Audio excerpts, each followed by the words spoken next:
Hello students, how are you? I hope you are fine.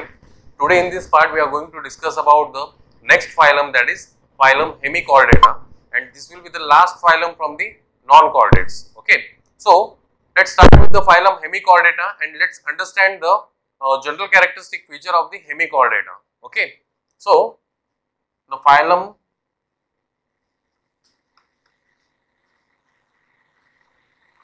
Hemichordata.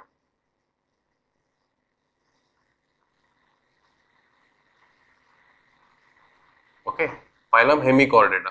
So see, this phylum Hemichordata was earlier referred into the chordates, but later it was been shifted into the non-chordates. This Hemichordata is also been named as prechordata or half chordata. Okay, because it acts as a what we say connecting link between the echinoderms as well as the chordates. Okay, so what it is called as the hemichordata or the prechordata, or it is also referred as the what we say half chordata. Okay, so let's write down the general characteristic feature of hemichordata to understand what type of animals are included under the phylum Hemichordata. Okay, so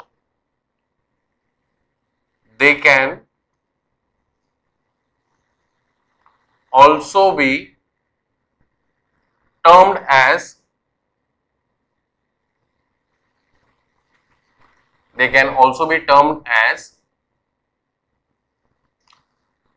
half chordates,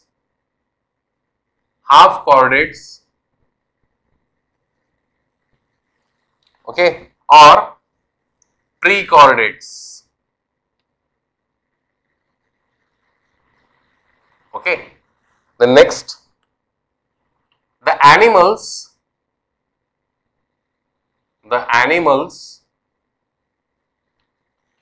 included, or the animals which are found in the, okay, the animals which are found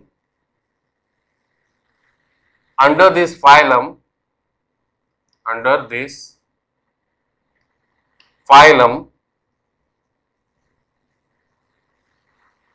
are Balanoglossus,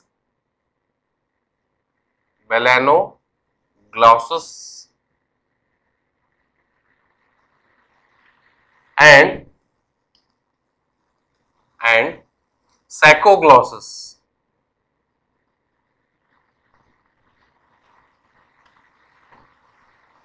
Okay, so these are the two animals which are found under this phylum Hemichordata, and this both of these Balanoglossus as well as Saccoglossus are commonly referred as the tongue worm.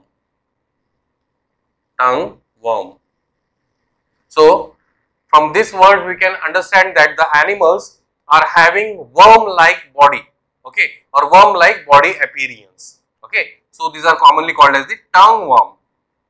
Okay, the next, they are exclusively marine.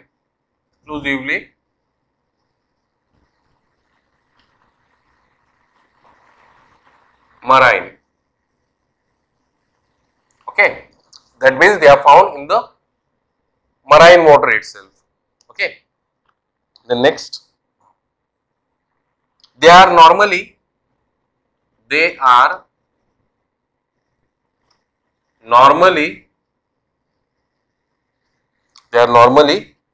burrowing animals.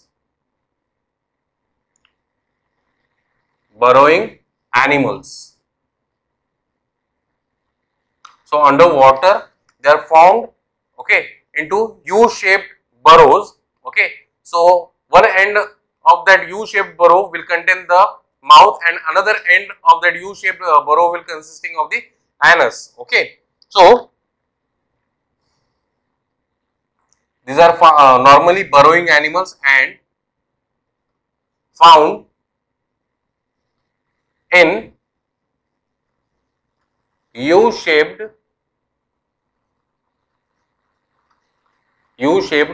burrows. Okay, They are normally found in the U-shaped burrows. The body is divisible. Okay, the body of these animals, that is the Balanoglossus or Psychoglossus, is been divided into three main parts. Okay, so the body is divisible into three parts. Okay, that is first proboscis,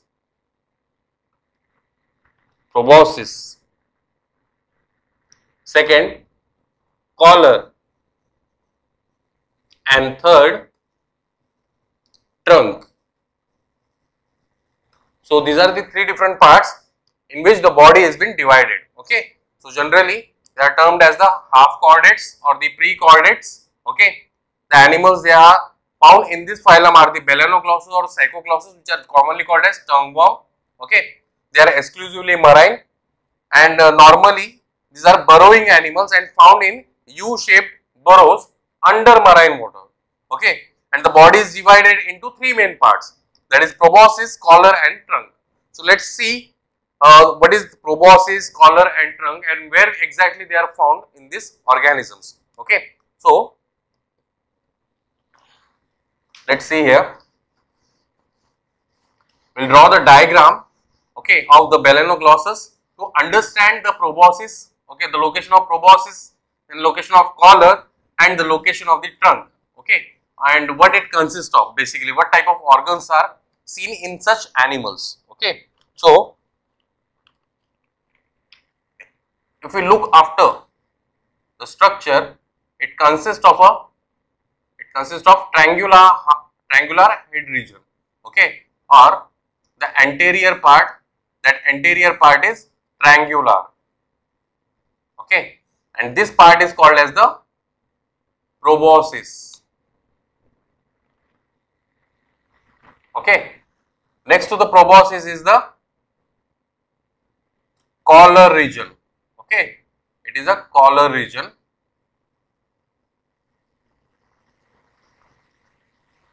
Then next to the collar there will be presence of the trunk.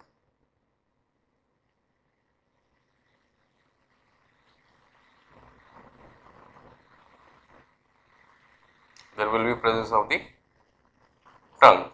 Okay, so here you can see such a structure can be found in the Balanoglossus. Okay, now this part is referred as the trunk. Now here you can see the proboscis, that is the anterior part of this animal. Okay, it consists of mouth,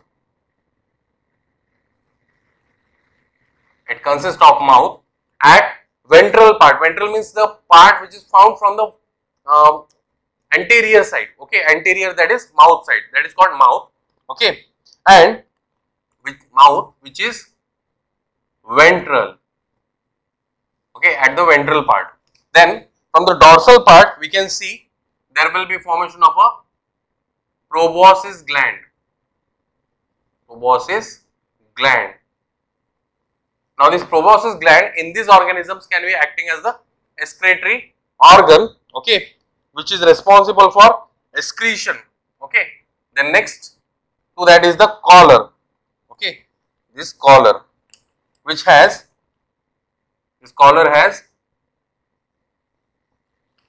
stomopods. Okay, collar has stomopods. These are nothing but these are acting as a outgrowth,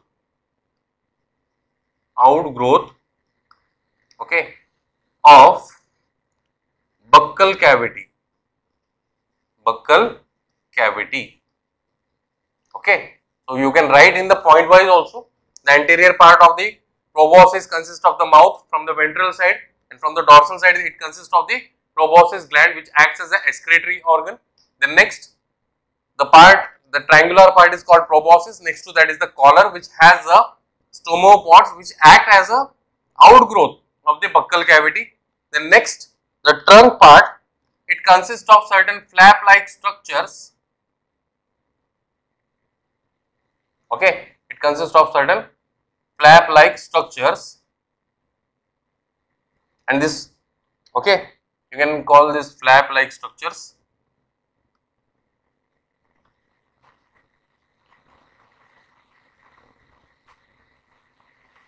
Basically, it helps in the swimming. Then, at the end, it consists of anus. Okay. Now, this will be the, let's write down the regions. Okay. Over here, there will be presence of the branchial and genital region.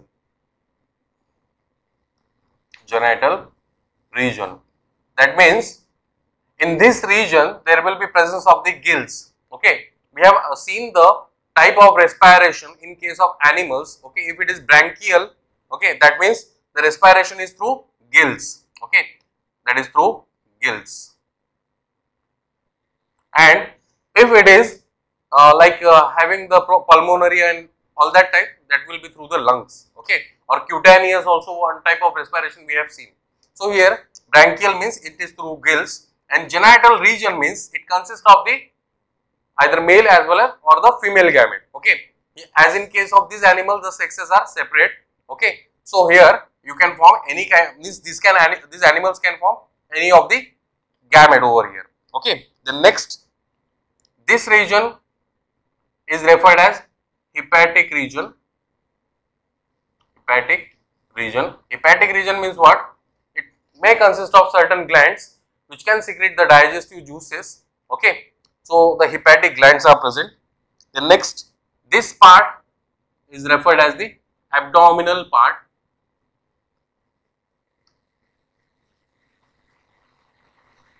Okay, this part is referred as the abdominal part. The next, yes, so these are the different parts. Now here, first part is the proboscis, number 1. Second is the collar, okay, which has the stomopods, and third one is the trunk. Now the trunk is basically divided into 3 main parts. That is, the first is the branchial. Okay, that means at the upper part of the trunk it consists of the branchia. Okay, and the genital region, that means it has the gills for respiration and also have the genital or the gonads for reproduction. Okay, or produces the gamete. Second part of the trunk is the hepatic region, which is associated with the formation of the digestive juices, or different types of enzymes can be released by the glands. Okay, or the hormones can be released by the glands. So it consists of a glandular system over here. And third part of the trunk is called as the abdominal part. Okay, so in abdominal part, you know, the part it is associated with the digestive system and opens through the anus. There will be opening called anus. So students, this is the structure of balanoglossus.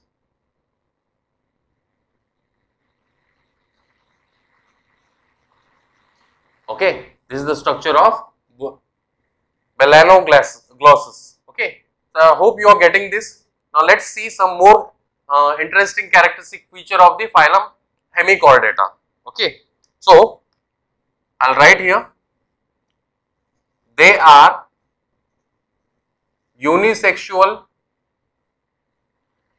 That means they consist of a single single gamete, that is either they have the male or the female. Okay, so male and females are separate basically.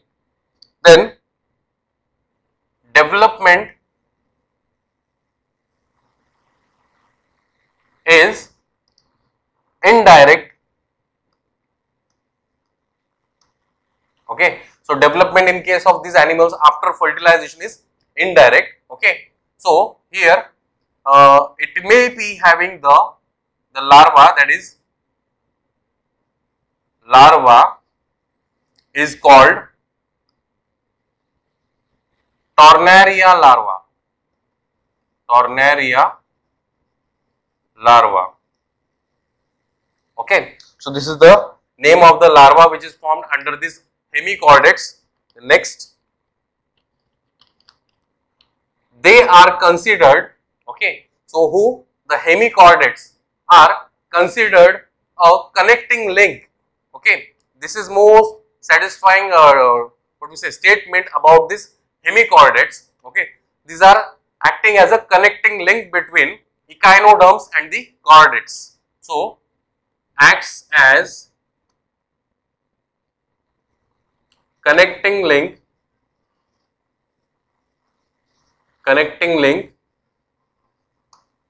between acts as connecting link between the echinoderms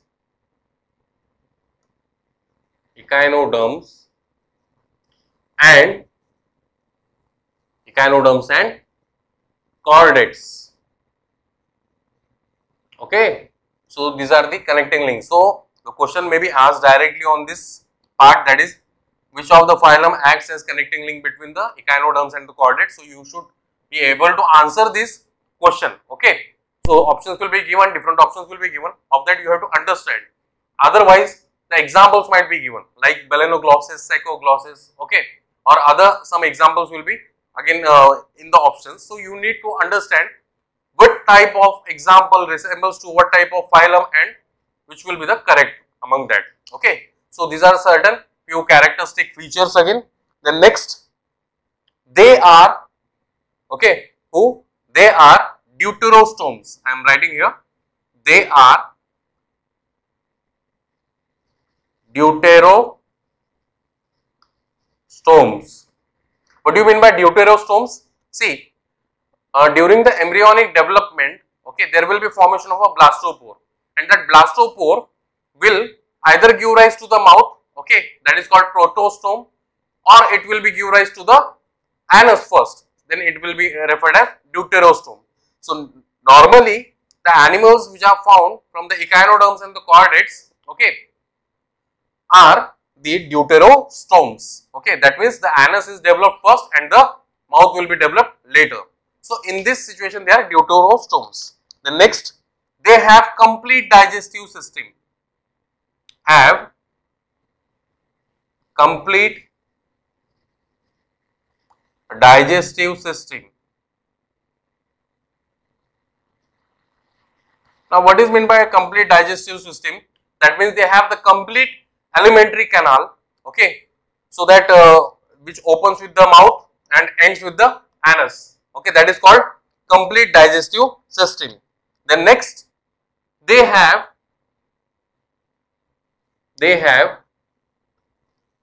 open circulatory system, open circulatory system, okay. So circulation is open type in case of these animals, that means blood passes through the blood vessels and open into the sinuses, okay. So that is nothing but a kind of open circulatory system, okay, and that sinuses, that part, that sinuses of the empty place where the blood enters are called as the lacunae, okay, which are called as the lacunae or the lacuna, okay. So that is the empty space or the sinus where the blood enters. So this is the characteristic feature of the phylum Hemichordata, okay. I hope you are getting this. If you have any kind of difficulty in the phylum Hemichordata, you can ask me, okay. You have to draw the diagram and note down the points, okay. So already we have discussed about many different phylums in the what we say invertebrates or the non-chordates. First we have started with the phylum Porifera, then we have seen the Coelenterata, Ctenophora, Platyhelminthes, Aschelhelminthes, then phylum Annelida, Mollusca, okay, sorry, Arthropoda, Mollusca, okay. Then we have seen the phylum Echinodermata and finally Hemichordata. So this is the end of the non-chordates. Now we are going to see what are chordates. Let's see the outline, okay, of the chordates and on what basis they are classified. Then we will start from the next video or from the next part, that how the vertebrates or the chordates has been classified in detail, okay. So today we are going to discuss about the outline of the chordate, okay, phylum Chordata. So I will rub this and we will start with the new point.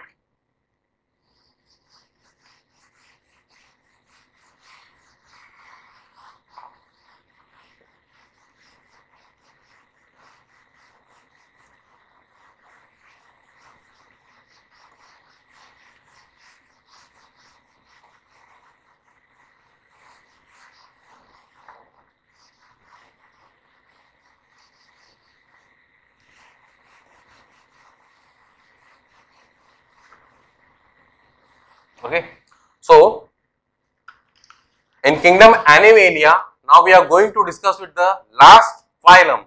Okay, that is phylum Chordata. Okay, so we'll be starting from for the last phylum, phylum Chordata. Okay, so let's discuss about phylum Chordata. Okay, and how this phylum Chordata been recognized, on what characteristic features the phylum Chordata has been recognized. So let's see that. So the animals which are found under phylum Chordata, they possess the notochord. Okay, so notochord is a structure which will develop into the vertebral column in case of vertebrates. Okay, but in case of some other organism, it may be remaining as it is throughout its life, or the life of that organism as a notochord, or it will degenerate as they grow. Okay, so the presence of notochord, okay, is considered, or the presence of notochord in the animal is considered under phylum Chordata. So let's see the animals found under this phylum,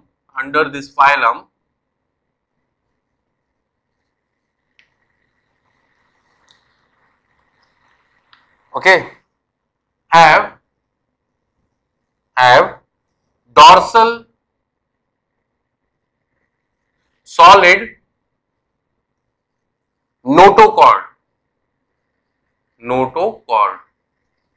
Okay, the next, another point for this, they should have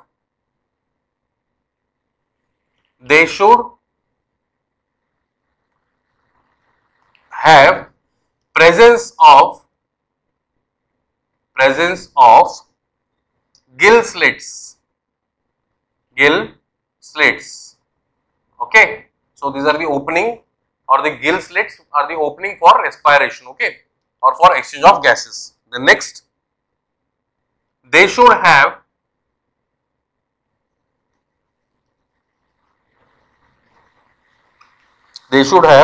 presence of tail.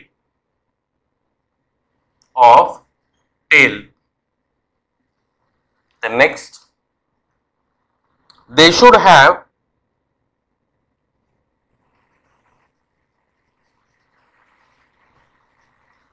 presence of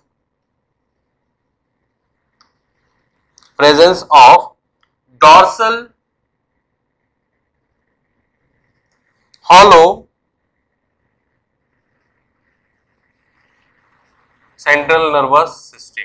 Okay, so these are the few parameters on what basis we can study the phylum Chordata. Okay, so animals under phylum Chordata should have the dorsal solid notochord. Okay, then they should have the presence of gill slits for respiration, and they should have the presence of tail. Then they should have presence of dorsal hollow central nervous system. Okay, so we will discuss all these points when we will discuss about different types of chordates. Okay, so let's start with the detailed outline, okay, of the phylum Chordata. Okay, so you can pause the video and note down these points. So let's see the detailed outline of phylum Chordata. Okay, so right here,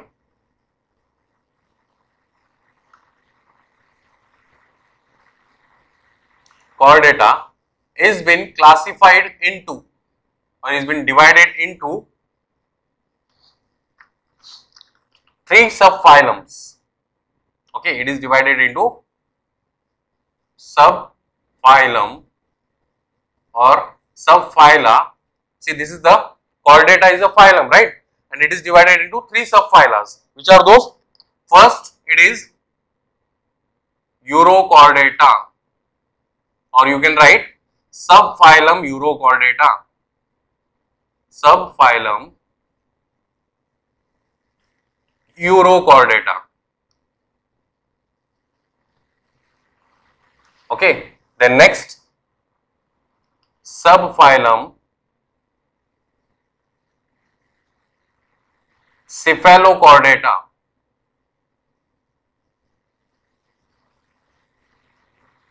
And third subphylum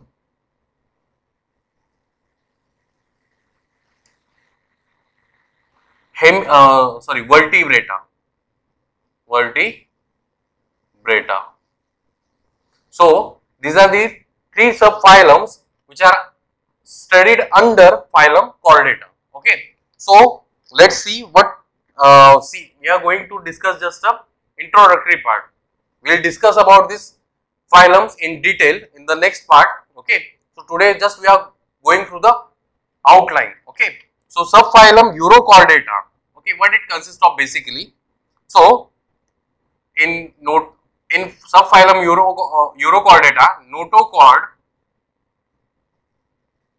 notochord is present in tail, okay, of larva. Okay, so whatever larvas are formed under phylum or subphylum Urochordata, okay, these larval structures may consist of the notochord, but this notochord will be disappeared, okay, as these larval forms will be developed. Okay, so in adult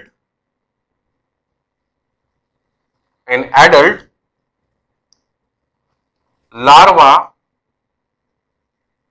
undergoes retrogressive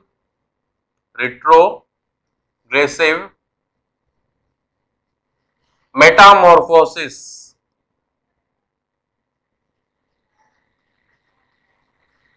That means what?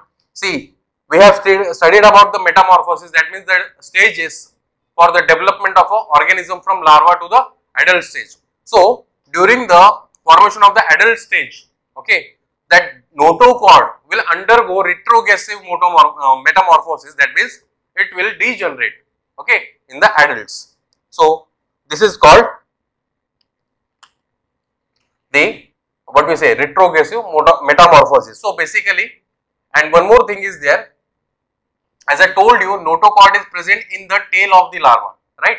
So in the tail of the adult, the notochord will be absent. Okay, that is the characteristic feature of the Urochordata. And the example that we are going to discuss in this Urochordata is the Herdmania. Okay, the next is the Cephalochordata. So what will be included under Cephalochordata? So the word itself indicates that is it consists of the head. Okay, so the presence of notochord is marked in these animals on the basis of the presence of that on the basis of position. Okay, so where exactly this notochord is been positioned? So it is present from the anterior to the posterior part. Okay, so I'll write here notochord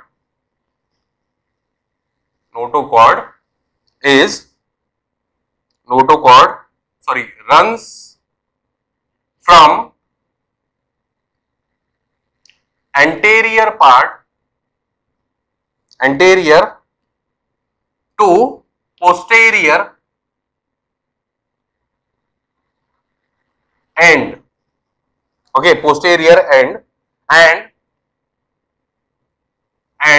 remains persistent throughout life,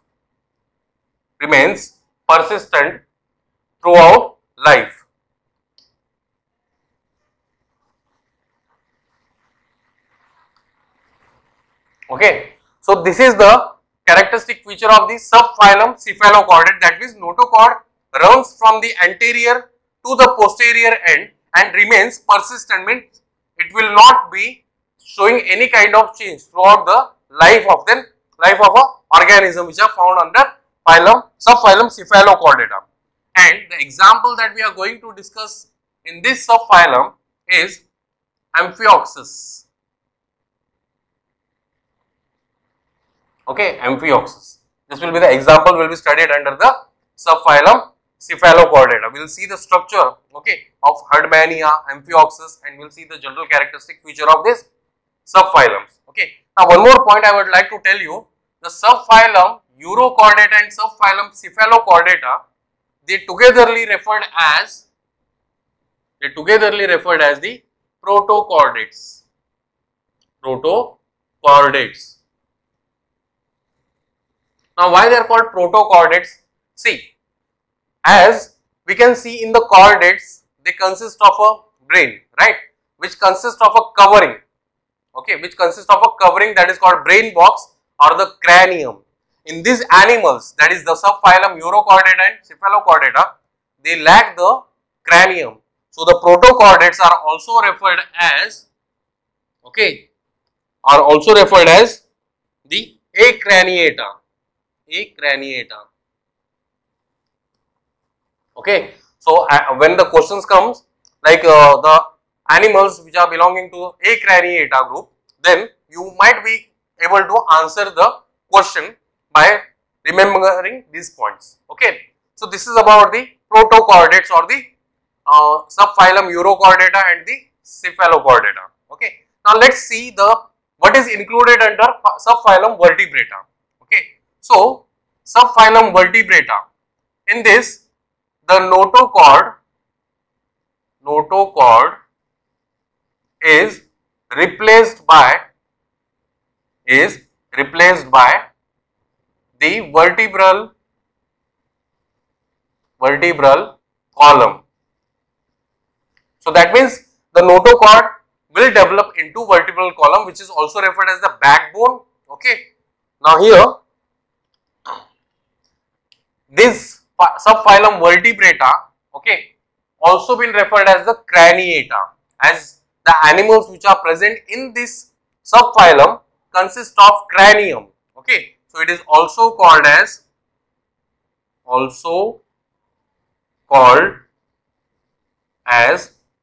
craniata. That means they consist of the cranium, and cranium is nothing but a brain box covering outside to the brain.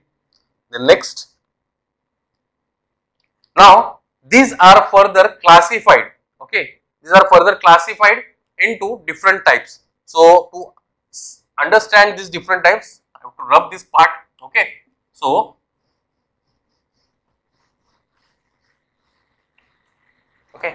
So these are further classified into,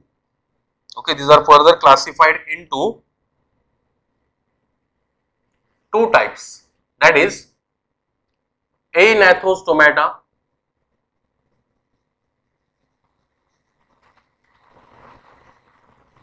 okay, that is these are the classes Anathostomata and the Gnathostomata.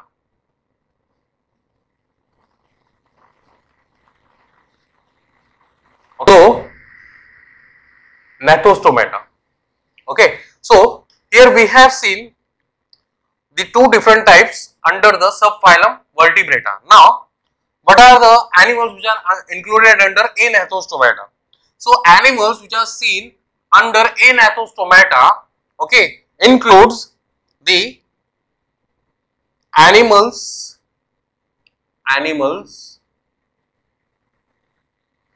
okay, which are having mouth without jaws. So these are jawless animals. In the very beginning also I have told you about this when we are classifying, or we have seen the brief classification of kingdom Animalia at that time. So it consists of the jawless animals, okay, that is it has a single class that is called as the Cyclostomata or cyclostomes, okay, Cyclostomata. And the example that we are going to discuss in this is the Petromyzon. Okay, so this is the Cyclostomata that we will be studying under Gnathostomata. The next, again here we have the Gnathostomata, is further classified into two superclasses, that is superclass Pisces and superclass Tetrapoda. Okay, so on what basis we are classifying the Gnathostomata into Pisces and Tetrapoda? On the basis of locomotory organ. So you can write on the basis of locomotory organ. Now what will be it? Like in case of Pisces, they consist of fins. Okay, so fins are seen in case of the Pisces, and the fins are acting as a locomotory organs. In case of fishes, you can see the fins are there. With the help of fins, they move from one place to another place, right? That is called locomotion. Now, the Pisces are aquatic and may be consisting of two types of animals. Okay, that is the animals in which the endoskeleton, it is made up of bone. Okay, and the animals in which the endoskeleton is made up of, it is made up of the cartilage. Okay, so the one which are having the endoskeleton made up of bone are called as the osteochaetes, and the one which are having the endoskeleton made up of cartilage are called chondriochaetes, or the bony fishes or the cartilaginous fishes. Okay, and in case of Tetrapoda, in Tetrapoda we have four different classes, that is class Amphibia, okay, then Reptilia, then we have the, okay, so I will write here somewhere, I will rub this and we will write down the classification properly. Okay, we will see the classification properly here.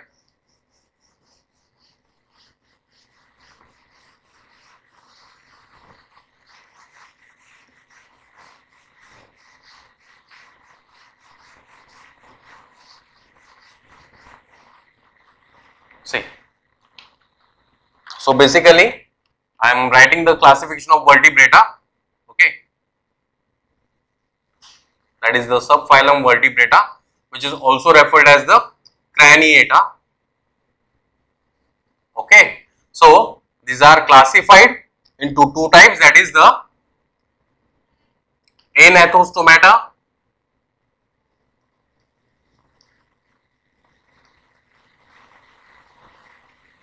and Gnathostomata.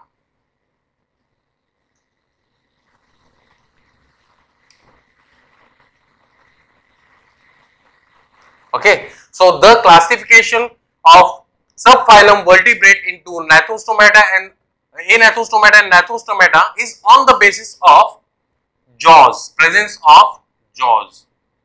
Okay, on the basis of jaws. Okay, if the animals they possess the jaws, they are supposed to be placed under Gnathostomata, and if the animal doesn't possess the jaws, then they are supposed to be placed under Anathostomata. So under Anathostomata, animals are with or there is the mouth is without jaws. Okay, so example that is that we are going to discuss here, but let's write the class which is included under this category. Okay, there is only single class, that is class Cyclostomata. Okay, and the example that we are going to discuss here is the Petromyzon. Okay, so that is the single class Cyclostomata, and the example is the Petromyzon, which will be studied under the Anathostomata. Then the Gnathostomata are further classified into two superclasses, that is the superclass Pisces, okay, and superclass Tetrapoda. So how it has been classified? It is classified on the basis of locomotory organs. organs. So what are locomotory organs? The organs which are used for moving from one place to another place. So the animals which are or the included under superclass Pisces have the fins. They have the fins for the locomotion. And where we see the fins? We see the fins in the aquatic animals, generally in the fishes, right? So here the animals are aquatic. The animals are aquatic, okay, and as they are aquatic, they are further classified, okay, they are further classified into two categories on the basis of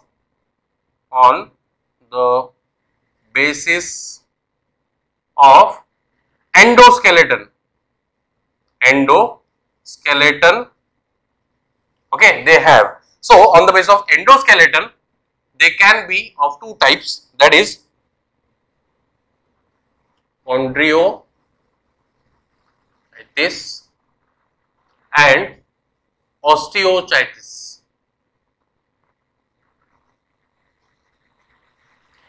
Chondrioitis are also referred as the cartilaginous fishes and osteochites are also referred as the bony fishes. So we can write here cartilaginous fishes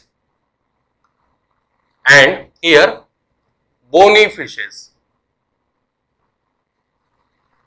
So the fishes which consist of cartilage as the endoskeleton, they are referred as the chondrioitis, and the fishes which consist of the bones as the endoskeleton, that are referred as the osteocytes. Okay. Then further, the superclass Tetrapoda, which consists of limbs. Okay, it has the limbs for locomotion and movement. Okay. So here these Tetrapoda are further classified into 4 different classes. So first, that is class Amphibia, then class Reptilia, then class Aves, and finally class Mammalia. Okay, so these are the different classes that we are going to discuss in this entire phylum Chordata. So we have seen the outline of the phylum Chordata. What is that? Phylum Chordata has been divided into 3 main subphylums, that is the subphylum Urochordata, subphylum Cephalochordata and subphylum Vertebrata. Subphylum Urochordata and subphylum Cephalochordata togetherly referred as the Protochordata, or they are also referred as the Acraniata, as they do not have the cranium, that is the brain box in them. Okay. In Urochordata, the notochord is present in the tail of the larva. As the larva develops into adult, the notochord will be degenerated in the tail. Okay. And the example that we are going to discuss is the Herdmania.